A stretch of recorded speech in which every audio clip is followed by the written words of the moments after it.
আজ এখন আমরা মেম সাহেব উপন্যাসের পঞ্চম পার্ট পড়ব। এই পঞ্চম পার্টটি মোটামুটি একটু বড়, সবাই একটু ধৈর্য নিয়ে শুনবো। যদিও গল্প উপন্যাস প্রেমীদের ধৈর্যটা অনেক বড়ই হয়ে থাকে, তারপরেও বলা। তো যারা প্রথম থেকে চতুর্থ পার্টের মধ্যে কোনো পার্ট আমরা মিস করেছি, তা অবশ্যই আমার চ্যানেলটি থেকে শুনে নিব। এখন শুরু করতেছি মেম সাহেব উপন্যাসের পঞ্চম পার্ট। আমি দিল্লি থেকে ফিরে এসেছি, কিন্তু কদিন এমন অপ্রত্যাশিত ব্যস্ততার মধ্যে দিন কাটালাম যে কিছুতেই তোমার চিঠি লেখার সময় পাইনি। তাছাড়া ইতিমধ্যে দুদিনের জন্য তোমাদের বন্ধু মাধুরী চ্যাটার্জি আর তার স্বামী এসেছিলেন। মাধুরীকে মনে পড়েছে তোমার? প্রেসিডেন্সিতে ফিলজফি ফিলজফি নিয়ে পড়তো। পার্ক সার্কাসের বেগবাগানের মোড়ে থাকতো। দিল্লিতে আসার পর নিত্যনৈমিত্তিক আধা পরিচিতি অনেকেই আসেন আমার বাসায়, আস্তানায়। কেউ ইন্টারভিউ দিতে, কেউ অফিসের কাজে, কেউ বা আবার ডেরাডুন, মৌসুরি, হরিদ্বারের পথে লালকেল্লা, কুতুব মিনার আর রাজঘাট শান্তিবন দেখার অভিপ্রায়। মাধুরী চালাক মেয়ে। হাজার হোক আমাদেরই বন্ধুত্ব। স্বামী এসেছিলেন অফিসের কাজে, আর উনি এসেছিলেন স্বামীকে অনুপ্রেরণা দিতে। এখনও সেই আগের মতোই হই হুল্লোড় করে। স্বামীকে সকালবেলায় অফিসে রওনা করিয়ে দিয়ে সারাদিন নিজে হই হই করে চক্কর কেটে বেড়াতো আমার সঙ্গে। আমি ক্লান্ত হয়ে পড়তাম, কিন্তু মাধুরী হতো না। বিকেলবেলায় স্বামী এলে আমার সেকেন্ড ইনিংস শুরু হতো। যাই হোক, বেশ কাটলো দুদিন। মাধুরীর কাছে তোমার একটা শাড়ি আর পেটুক খোকনদার জন্য খানিকটা সোন হালুয়া পাঠিয়েছি। শাড়িটা তোমার পছন্দ হলো কিনা জানিয়ে। এদিকে আমার মনের ওপর দিয়ে নীলিমার ঝড় বয়ে যাবার পরই হঠাৎ সাংবাদিকতা শুরু করলাম। আমার জীবনে সে এক মাহেন্দ্রক্ষণ। জীবনের সমস্ত হিসাব নিকাশ ওলটপালট হয়ে গেল। মধ্যবিত্ত বাঙালি ঘরের ছেলে, ম্যাট্রিক পাস করে আইএ পাস করে বিএ পড়ে, তারপর ইউনিভার্সিটির দেওয়া পাসপোর্ট নিয়ে 14 আনা ছেলে নেমে পড়তো জীবনযুদ্ধের পাওয়ার লিগ খেলতে। বাকি 2 আনা আরও এগিয়ে যেত। আমাদের মধ্যে কেউ ফার্স্ট ডিভিশনে আইএফএ শিল্ড রোবার্টস খেলতো, আবার কেউ কেউ আবারও এগিয়ে যেত। আমি পাওয়ার লিগে খেলবার জন্যই জন্মেছিলাম ও তার প্রস্তুতিই করেছিলাম। মাঝে মাঝে অবশ্য স্বপ্ন দেখতাম ডাক্তার হব, ইঞ্জিনিয়ার হব, অথবা অধ্যাপক হয়ে কোচা দুলিয়ে কলেজে আসবো। মেয়েদের পড়াবো, ছেলেদের পড়াবো। ছাত্রীদের ঘনিষ্ঠ সান্নিধ্য পাবার জন্য মন ব্যাকুল ব্যাকুল হলেও আমি কিছুতেই তা প্রকাশ করব না। কিন্তু তবু ছাত্রীরা আমার কাছে ছুটে আসবে নানা কারণে, নানা প্রয়োজনে। ইলোরাদের বাড়ি একদিন চায়ের নিমন্ত্রণ রক্ষা করায় আমার সরস কাহিনী ছড়াবে সমগ্র নারী জগতের মধ্যে। তারপর ইত্যাদি ইত্যাদি আর কি। আমাদের আত্মীয় বন্ধু বান্ধবের মধ্যে কেউ কোনোদিন খবরের কাগজে চাকরি করা তো দূরের কথা, খবরের কাগজের অফিস পর্যন্ত যায়নি। তাই তো কেউ কল্পনা করতে পারেনি তাদের এই কুলাঙ্গার খবরের কাগজে চাকরি করবে। দেশটা দুটুকরো হবার আগে আমার সমাজ জীবনে কয়েকটা পরিচিতি ধরায় বয়ে গেছে। পরিচিতি সীমা নাই। বাহিরে যাবার প্রয়োজন বা তাগিদে কেউই বিশেষ কেউই বোধহয় করেননি। দেশটা স্বাধীন হবার সঙ্গে সঙ্গে অতীতের দিনের সেই রীতিনীতি নিয়মকানুন প্রয়োজন কোথায় যেন তলিয়ে গেল। এই শান্ত স্নিগ্ধ পৃথিবীটা যেন কোটি কোটি বছর পেরিয়ে অগ্নি বলয়ে পরিণত হলো। জৈব প্রয়োজনটা চরম নগ্নভাবে প্রকাশ করলো। ইতিহাসের বলি হয়ে মানুষগুলো বাঁচার প্রয়োজনে উন্মাদের মতো ছুটে বেড়ালো চারিদিকে। সেদিনের সে অগ্নি বলয় পৃথিবী যেখানে পারল আস্তনা করে নিল। লক্ষপতির ছেলে কলেজের স্ট্রিটে হকার হলো। আমার তোমার চাইতেও বনেদি ঘরের অনেক মেয়ে বউবাজারের আর লিন্ডসে স্টিসের ম্যাসেস বাথে গিয়ে দেহে বিক্রি করতে বাধ্য হলো। বউবাজারের রসের মেলায় বা বিজয়ী দশমীর দিন কুমারটুলির ঘাটে লক্ষ লক্ষ লোকের ভিড়ে হারিয়ে যাওয়া ছোট বাচ্চাদের দেখেছো কেমন হাউমাউ করে কাঁদে? লক্ষ্য করেছো বাবা মাকে হারিয়ে অসহায় হয়ে ব্যাকুল হয়ে অর্থহীন ভাষায় সবার দিকে কেমন করে তাকায়?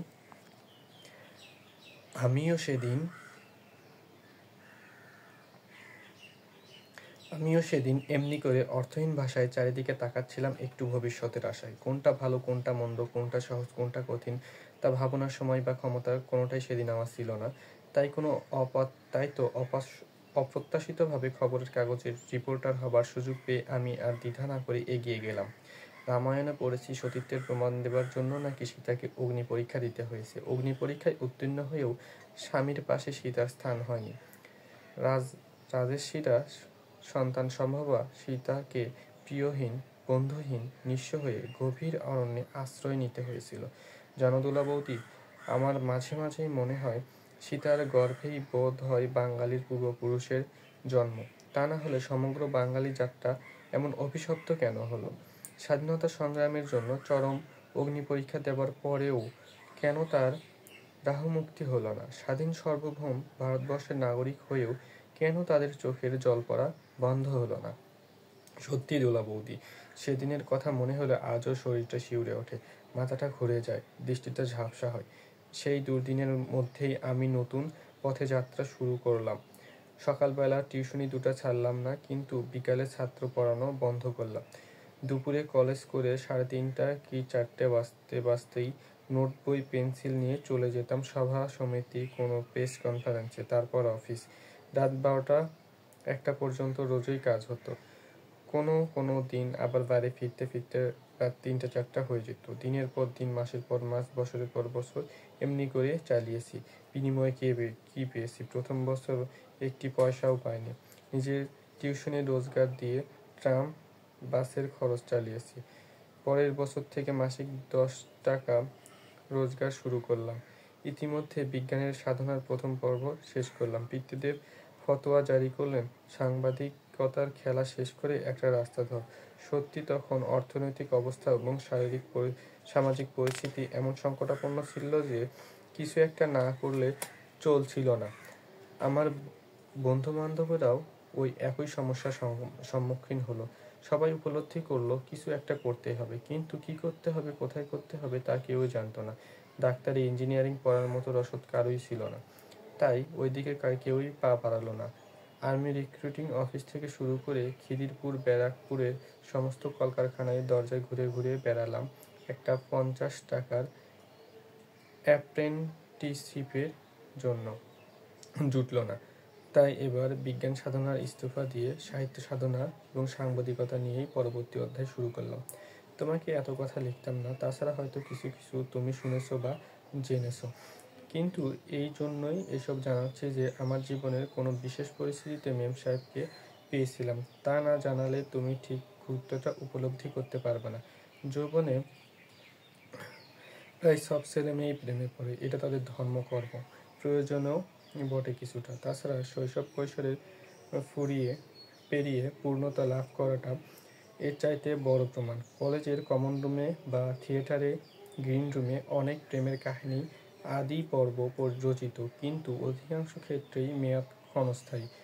সামান্য একটুখানি হাসি, সামান্য একটু গল্প, একটা মেলামেশার পরেই অনেক ছেলে মেয়েই প্রেমের নেশায় মশগুল হয়ে ওঠে। জীবনকে উপলব্ধি না করে ঘাত প্রতিঘাতের মধ্য দিয়ে জীবনের অগ্নি পরীক্ষায় উত্তীর্ণ না হয়ে যারা প্রেম করে বলে দাবি করে তারা হয় বোকা, না হয় মিথ্যাবাদী। দুটি মন প্রাণ, দুটি ধারা, দুটি অপরিচিত মানুষের একই সঙ্গে কোরাস গাইবে, অথচ তার পরিবেশ থাকবে না, প্রস্তুতি থাকবে না, তা হতে পারে না। এই পরিবেশ আর প্রস্তুতি থাকে না বলেই আমাদের দেশের কলেজের রেস্তোরাঁয় প্রেম প্রায়ই ব্যর্থ হয়। দুধ জমিয়ে ভালোই মিষ্টি দই খেতে হলে অনেক তদ্বির তদারক প্রস্তুতির প্রয়োজন। একটু হিসাব নিকাশ বা তদ্বির তদারকের গণ্ডগোল হলেই দই জমে না, অথবা জমলেও দইটা টক হয়ে যায়। দুটি নারী পুরুষকে নিয়ে একটা সুন্দর কথা, সুন্দর ছন্দবদ্ধ জীবন গড়তে শুরু হলে শুধু চোখের নেশায় আর দেহের ক্ষুধায় যথেষ্ট নয়, আরও অনেক কিছু চাই। তাছাড়া জীবনে এই চরম চাওয়া চাইবারও একটা সময় আছে। কিছু পেতে হলে সে পাওয়ার অধিকার অর্জন করতে হয়। বিশেষ পরিস্থিতিতে ও পরিবেশে অনেকেই অনেক সময় ভালো লাগে। হাসপাতালে হাসি খুশি ভরা নার্সদের কত আপন, কত প্রিয় মনে হয়, কিন্তু হাসপাতালের বাইরে সমাজ জীবনের বৃহত্তর পরিবেশে কজনই হতে পারে তাদের আপন জ্ঞানে সমাদর করতে। আমার জীবনটা যদি সুন্দর, স্বাভাবিক, ছন্দময় হয়ে এগিয়ে যেত, তাহলে হয়তো সে কোনো মেয়েকে দিয়েই আমার জীবনের প্রয়োজন মেটাতো। কিন্তু আমি আমার জীবনের প্রতিটি মুহূর্তের জন্য তিলে তিলে দগ্ধ হচ্ছিলাম। একটু সংগ্রামের সঙ্গে বাঁচবার জন্য অসংখ্য মানুষের দ্বারে দ্বারে ঘুরেও কোনো ফল পাইনি। মাত্র 125 টাকার একটা সামান্য রিপোর্টারের জন্য কতজনকে যে দিনের পর দিন তৈলমর্দন করেছি তার ইয়াত্তা নেই। তবুও বিদ্যাসাগর, বিবেকানন্দের যোগ্য বংশধরদের মন গলেনি। কেন আত্মীয় বন্ধুর দল? 25 বা 50 টাকা মাইনের রিপোর্টারের সঙ্গে আবার আত্মীয়তা কিসের? নিতান্ত 2-4 জন মূর্খ বন্ধু ছাড়া আর সবার কাছেই আমি অস্পৃশ্য হয়ে গেলাম। দোলা বৌদি, আমার সে চরম দুর্দিনের ইতিহাসে তোমাকে আর বেশি লিখব না, তুমি দুঃখ পাবে। তবে জেনে রাখো, তোমাদের ওই কলকাতার রাজপথে আমি দীর্ঘদিন ধরে উন্মাদের মতো ঘুরে বেরিয়েছি। একটি পয়সার অভাবে সেকেন্ড ক্লাস ট্রামে পর্যন্ত চড়তে পারিনি। 2-4 জন নিকটাত্মীয়ের প্রতি কর্তব্য পালন করে বহুদিন নিজের অদৃষ্ট দুবেলা অন্ন জোটাতে পারিনি। কিন্তু কে আশ্চর্য, বিধাতা পুরুষ যত নিষ্ঠুর হয়েছেন, আমার প্রতিজ্ঞাও তত প্রবল হয়েছে। বিধাতার কাছে কিছুতেই হার মানাতে চায়নি আমার মন। এমনি করে বিধাতা পুরুষের সঙ্গে লুকোচুরি খেলতে খেলতে প্রায় 7-8 বছর কেটে গেল। তবুও কোনো কুল কিনারা নজরে পড়ল না। এই 7-8 বছরে আমার দৃষ্টিভঙ্গির অনেক পরিবর্তন হয়েছিল। 7-8 বছর আগে শুধু বেঁচে থাকার জন্য আমি কর্মজীবন শুরু করেছিলাম। কিন্তু 7-8 বছর আমি শুধু বাঁচতে চাইনি, লক্ষ লক্ষ মানুষের অরণ্যের মধ্যে আমি হারিয়ে যেতে চাইনি শুধু অন্ন, বস্ত্র, বাসস্থানের সমস্যার সমাধান করতে মনে মনে আরও কিছু আশা করেছিলাম। কিন্তু আশা করলেই তো আর সব পাওয়া যায় না। তাছাড়া শুধু আশা করে আর কতদিন নিরবিচ্ছিন্নভাবে সংগ্রাম করা যায়? আমি হাঁপিয়ে উঠলাম। মনের শক্তি, দেহের তেজ যেন আস্তে আস্তে হারাতে শুরু করলাম। হাজার হোক, ধৈর্যেরও তো একটা সীমা আছে। কাজকর্মে ফাঁকি দিতে শুরু করলাম। ঘুরে ফিরে নিত্য নতুন খবর জোগাড় করার চাইতে নিউজ ডিপার্টমেন্টে সাব এডিটরদের সঙ্গে আড্ডা দেওয়ার আমার কাছে বেশি আকর্ষণীয় হলো। শুধু আমাদের অফিসে নয়, আরও অনেক আড্ডাখানায় যাতায়াত শুরু করলাম। ভবিষ্যৎ সম্পর্কে যেন দার্শনিক সুলভ ঔদাসীন্য দেখা দিল। মোদ্দা কথা, আমি বেশ পাল্টাতে শুরু করলাম। বেশি দিন নয়, আর কিছুকাল এমন করে চললে আমি নিশ্চয় চিরকালের মতো, চিরদিনের মতো হারিয়ে যেতাম। ঠিক এমনই এক চরম মুহূর্ত ঘটে গেল। সেই অঘটন, শান্তিনিকেতন থেকে ফিরছিলাম কলকাতা। বোলপুর স্টেশনে দানাপুর প্যাসেঞ্জারে আমার কামরায় আরও অনেকে উঠলেন। ভিড়ের মধ্যে কোনো মতে এক পাশে জায়গা করে আমি বসে পড়লাম। জানালার পাশে মাথাটা রেখে আনমনা হয়ে কিছুক্ষণ কি যেন দেখছিলাম। 2-4টে স্টেশন পার হয়ে গেল। বীরভূমের লালমাটি আর তালগাছ কখন যে পিছনে ফেলে এসেছি তাও খেয়াল করলাম না। বাইরে অন্ধকার নেমে এলো। উদাস দৃষ্টিটাকে ঘুরিয়ে কামরার মধ্যে নিয়ে এলাম। ভাবছিলাম কামরাটাকে একটু ভালো করে দেখে নেব, কিন্তু পারলাম না। দৃষ্টিটা সামনের দিকে এগোতেই গিয়ে আটকে পড়ল। এমন বুদ্ধিদীপ্ত, উজ্জ্বল, গভীর, ঘন কালো টানা টানা দুটি চোখ আগে কখনো দেখিনি। একবার নয়, দুবার নয়, বারবার দেখলাম। লুকিয়ে লুকিয়ে আবার দেখলাম। আপাদমস্তক ভালো করে দেখলাম। অসভ্যের মতো, হ্যাংলার মতো আমি শুধু ওই দিকেই চেয়ে রইলাম।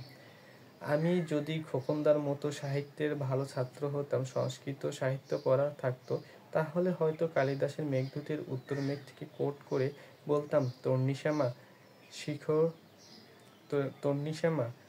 শিখর দশনা পল্লী বিশষ্টি মধ্যে ক্ষমা চহিত হরিণী কর্ম প্রেক্ষণা নিম্ভনামি। কালিদাসের মতো আমিও আর এগিয়ে যেতে পারিনি, এখানেই আটকে গেলাম। তাছাড়া দানাপুর প্যাসেঞ্জারে ওই কামরায় অতগুলো প্যাসেঞ্জারকে দৃষ্টি ফাঁকি দিয়ে এর চাইতে বেশি এগোতে পারা যায়? পরে অবশ্য মেম সাহেবকে আমি আমার সেদিনের মনের ইচ্ছার কথা বলেছিলাম। কমাস পরে আমি আর মেম সাহেব দানাপুরের প্যাসেঞ্জারেই শান্তিনিকেতন থেকে কলকাতা ফিরছিলাম। বর্ধমানে এসে কামরাটা খালি হয়ে গেল। ওপাশের বেঞ্চিতে শুধু একটা বৃদ্ধা ছাড়া আর কোনো যাত্রী ছিল না। মেম সাহেব আমার হাতের পর মুখটা রেখে জানালা দিয়ে বাহিরের দিকে তাকিয়েছিল। আমিও যেন কি ভাবছিলাম। হঠাৎ মেম সাহেব আমাকে একটু নাড়া দিয়ে বলল, শোনো। আমি ঠিক খেয়াল করিনি। মেম সাহেব আবার আমাকে ডাক দিল, শোনো না, কিছু বলছো? মেম সাহেব হাত দিয়ে আমার মুখটা নিজের দিকে ঘুরিয়ে নিল। আঙুল আমার কপালের ওপর থেকে চুলগুলো সরিয়ে দিল। 2-4 মিনিট শুধু চেয়ে রইল আমার দিকে। একটু হাসলো। সলজ্জ দৃষ্টিটা একটু ঘুরিয়ে নিল নিজের দিকে। এবার আমি ওর মুখটা ঘুরিয়ে নিলাম আমার দিকে। জিজ্ঞাসা করলাম, তুমি কিছু বলবে?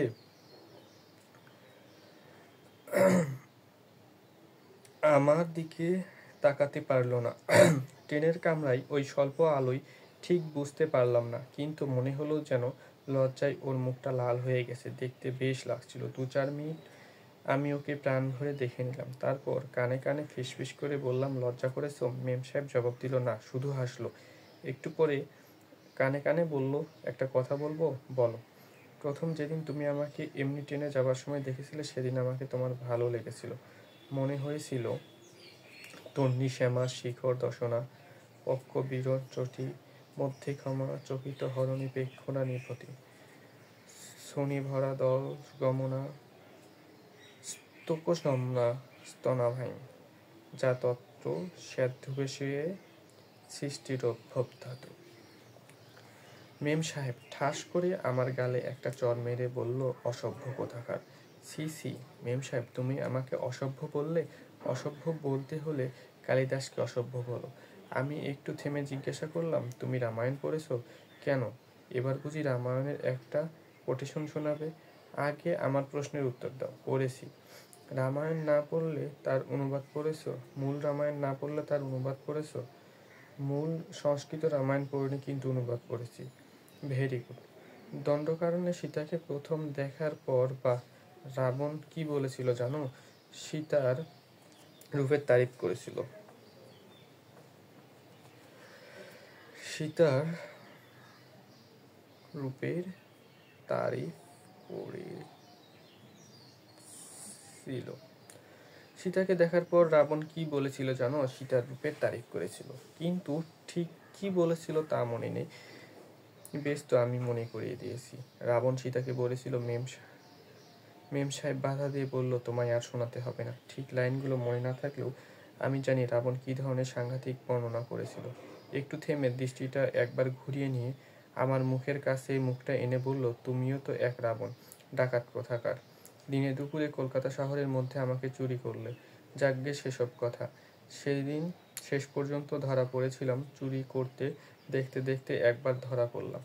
চোখ পড়তেই আমি দৃষ্টিটা ঘুরিয়ে নিলাম। মিনিট খানেক পরেই আবার চেয়েছি, আবার ধরা পড়েছি। আবার চেয়েছি, আবার ধরা পড়েছি। মেম সাহেবের দুটি বন্ধু কিছু ধরতে না পারলেও হাওড়া স্টেশনে পৌঁছাবার পর কামরা থেকে বেরোবার সময় আমার মনটা যে খারাপ হয়ে গেছিল তাও বেশ বুঝতে পারছিলাম। কিন্তু কি করা যাবে? দুজনের কেউ কিছু বলতে পারেনি। জীবনের বর্ষণমুখর পথ চলতে গিয়ে এমনি একটু আধটু বিদ্যুতের চমকানি তো সবার জীবনেই দেখা দিতে পারে। তাতে আশ্চর্য হবার কিছু নেই, অস্বাভাবিকতাও কিছু নেই। ওরা 3 বন্ধুরা কামরা থেকে নামবার বেশ কিছুক্ষণ পরেই আমি আসলাম। ধীর পদক্ষেপে এগিয়ে চলেছিলাম গেটের দিকে। আরেকবার তাকিয়ে নিলাম ওর দিকে। মনে মনে ভাবছিলাম, এই তো এক্ষুনি গেট পার হলেই হারিয়ে যাবে কলকাতা শহরের জনসাধারণের মধ্যে। আর হয়তো জীবনে কোনোদিন দেখা হবে না। হয়তো কেন, নিশ্চয়ই কোনোদিন দেখা হবে না। হঠাৎ গেটের দিকে তাকাতে নজর পড়ল। মেম সাহেব এবার মুহূর্তের জন্য থমকে দাঁড়িয়ে পিছন ফিরল। আমি দূর থেকে হাত নেড়ে বিদায় জানালাম। কেউ বুঝলো না, কেউ জানলো না কি ঘটে গেল। এমনকি আমিও ঠিক বুঝতে পারিনি কি হয়ে গেল। আমি তো এর আগে কোনোদিন কোনো মেয়ের দিকে অমন করে দেখিনি। কোনো মেয়েও তো অমন করে আমাকে মাতাল করে তোলেনি। কেন এমন হলো? শুধু বুঝেছিলাম বিধাতা পুরুষের নিশ্চয়ই কোনো ইঙ্গিত আছে। আর মনে মনে জেনেছিলাম আমাদের দেখা হবেই। বিশ্বাস করো দোলা বৌদি, শুধু আমার চোখের নেশা নয়, শুধু মেম সাহেবেরও দেহের আকর্ষণ নয়, আরও কি যেন একটা আশ্চর্য টান অনুভব করেছিলাম মনের মধ্যে। মনে মনে বেশ উপলব্ধি করলাম আমার জীবন যুদ্ধের নতুন সেনাপতি হাজির। এই নতুন সেনাপতিকে আমাকে সহজে পরাজিত হতে দেবে না, আমাকে পিছিয়ে যেতে দেবে না, আমাকে হারিয়ে যেতে দেবে না ভবিষ্যতের অন্ধকারে। অদৃষ্ট যে মানুষ কোথায় নিতে পারে, কি আশ্চর্যভাবে দুটি অপরিচিত মানুষকে নিবিড় করে এক সূত্রে বেঁধে দেয়, তা ভাবলে চমকে উঠি। পরের দিন বেশ দেরি করে অফিসে গেলাম। চিফ রিপোর্টাররা আশা করেননি আমি অফিসে যাব, তাই ওয়েলিংটন স্কোয়ারের মিটিং আর গোটা কয়েক প্রেস কনফারেন্স কভার করার ব্যবস্থা আগেই করেছিলেন। তবুও আমি যেতেই উনি লাফিয়ে উঠলেন, দেখে আশ্চর্য হলেন। জিজ্ঞাসা করলাম, কি ব্যাপার? তুমি দৌড়ে একবার পার্ক স্ট্রিট আর্ট ইন্ডাস্ট্রিতে গিয়ে যামিনী রায়ের এক্সিবিশনটা দেখে এসো, আজই শেষ দিন। ওর একটা রিভিউ না বেরোলে দোতলায় উঠতে পারছি না। বুঝলাম উপরওয়ালা বারবার বলা সত্ত্বেও এক্সিবিশনটার রিভিউ ছাপা হয়নি এবং এডিটর সাহেব বেশ অসন্তুষ্ট। কলকাতার অন্যান্য রিপোর্টারদের মতো আমিও নৃত্য বা গীত বা শিল্পকলা বুঝতাম না, কিন্তু প্রয়োজন বোধে কলমের পর কলম রিপোর্ট লিখতে পারতাম ওসব নিয়ে। কেন? তানসেন সর্দার তো কভার করেছি। বড় গোলাম আলী খাঁ সাহেব গাইবার আগে স্টেজের পাশে ব্ল্যাকবোর্ডে রাগ ইত্যাদি লিখে রাখত। আমার মতো সঙ্গীত বিরসদ রিপোর্টারদের সেই ফর্মুলা ভাঙিয়েই বেশ এক প্যারা লিখে দিতাম। শেষে আবার বাহাদুরি করতে গিয়ে মন্তব্য লিখতাম, গতবারের চাইতেও এবারের খাঁ সাহেবের গান অনেক বেশি মেজাজি হয়েছে। অথবা লিখেছি, রাগেশ্বরীতে সেতার বাজিয়ে মুগ্ধ করলেন রাবীশ্বর, অনেক ভিন্ন মতো পোষণ করলেন। আমার মনে হয় রাগেশ্বরীতেই রাবীশ্বরের শিল্পসত্তাকে সবচেয়ে বেশি প্রকাশ করতে পারেন। কেন মহাজাতি সদনে, রবীন্দ্রসঙ্গীত সম্মেলনে রোজ অন্তত এক কলমেই লিখতেই হতো। লিখেছি, আজকের অধিবেশনের সবচাইতে উল্লেখযোগ্য শিল্পী ছিলেন দ্বিজেন মুখার্জি। বিশেষ করে তার শেষ গানখানি ভরা থাক স্মৃতিসুধাই বিদায়ের পত্রখানি বহুদিন ভুলতে পারব। গত বছরের সম্মেলনে এই গানখানি আর একজন খ্যাতনামা শিল্পী গেয়েছিলেন, ভালোই গেয়েছিলেন, কিন্তু তবুও যেন এত ভালো লাগেনি, বোধ করিনি। দরদের অভাব ছিল। তাছাড়া কিছু গান আছে যা বিশেষ শিল্পীর কাছেই ভালো লাগে। চৈত্র দিনের ঝরা পাতার পথে অনেকেই গাইতে পারেন, কিন্তু পঙ্কজ মল্লিকের মতো কেউ কি আর গাইতে পারবেন? কেন সয়গলের গাওয়া আমি তোমায় যত, বা কানন দেবীর সেদিন দুজনে দুলেছিনু বনে। এমনই করে কিছুটা কমন সেন্স আর কলমের জোরে রিপোর্টারের দল বেশ কাজ চালিয়ে যান। খবরের কাগজের রিপোর্টাররা অনেকেই মফস্বলের ডাক্তারবাবুদের মতো, কিছুতেই বিশেষজ্ঞ নন, অথচ সব রোগেরই চিকিৎসা করেন। প্রয়োজন বোধে ছুরি কাঁচি নিয়ে একটা ছেঁড়া অপ্রাণ গায়ে ছাপিয়ে পঞ্চানন চাটুর্যে মুরবি মুখার্জির ভূমিকায় অবতীর্ণ হতেও দ্বিধা করেন না। সুতরাং আমিও দ্বিধা না করে চলে গেলাম যামিনী রায়ের একজন এক্সিবিশন রিভিউ করতে। একেই এক্সিবিশনের শেষ দিন। তারপর আর্ট ইন্ডাস্ট্রির ছোট ঘর, বেশ ভিড় হয়েছিল। তবুও আমি ঘুরে দেখতে দেখতে কিছু নোট করে নিচ্ছিলাম। একটা হলের দেখা শেষ হলে পাশের হলটায় যাবার মুখে আকস্মাৎ দেখা পেলাম মেম সাহেবের। ভাবলে আশ্চর্য লাগে, কিন্তু হাজার হোক, truth is stranger than fiction, তাই না দুলা বৌদি? প্রায় দুজনেই একসঙ্গে বললাম, আরে আপনি বুঝি যামিনী রায়ের ভক্ত? আমাকে প্রশ্ন করে মেম সাহেব। 50 টাকা মাইনের রিপোর্টারি করি বলে এই আধ ঘন্টার জন্য ভক্ত হয়েছি। আপনি বুঝি রিপোর্টার? নির্লজ্জ আর বেহায়াপনা দেখে এখনো বুঝতে কষ্ট হচ্ছে? ছি ছি, ও কথা কেন বলেন? পাশের পেন্টিংটা এক নজর দেখে মেম সাহেব মন্তব্য করল, রিপোর্টারদের তো ভারী মজা। আমি দীর্ঘশ্বাস ফেলে বললাম, নদীর এপারে কহিয়া ছাড়িয়া নিঃশ্বাস শেষ করতে হয় না, তার আগেই আপনি দেখছি রবীন্দ্রনাথেরও ভক্ত। হঠাৎ মুখ দিয়ে বেরিয়ে গেল, আর একটু পরে দেখবেন আমি আপনারও ভক্ত। লোকজনদের ভিড়ে আর কথা হলো না। এই 2-1 মিনিটের মধ্যেই কিছু কলারসিক বেশ এক ঝলক আমার দেখে নিলেন।